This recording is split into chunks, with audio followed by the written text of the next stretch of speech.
a Oftalmo Company, que antigamente era o nome familiar, né? Chamava Pizarro Hospital do Olho. Sim. Aí a gente trocou o nome para Oftalmo Company porque eu queria vincular mais o sobrenome à minha pessoa. Sim. Ao meu pai, por exemplo. Então a gente, quando a pessoa nos procurar ali na internet, você achar a minha pessoa, não a clínica em si, né?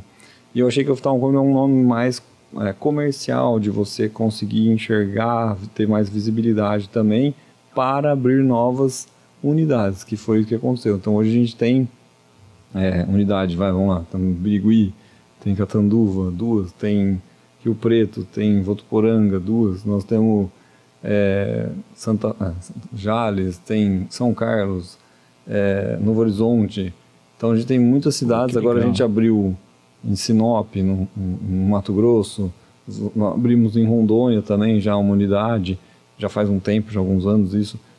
Tem outras cidades também do Mato Grosso que nós estamos abrindo. Então eu quis expandir a Oftalmo Company como um modelo daquilo que a gente sempre fez, com muita excelência, com muito cuidado, para outros lugares que não tinham tanta gente para atender. Então era muita demanda reprimida, às vezes, ou pessoas que tinham que viajar para muito longe para poder fazer o atendimento correto. Então eu acabei abrindo a Oftalmo Company para essa expansão aí. Então São Carlos, acho que foi a última que a gente abriu, agora nós estamos abrindo uma em Sinop.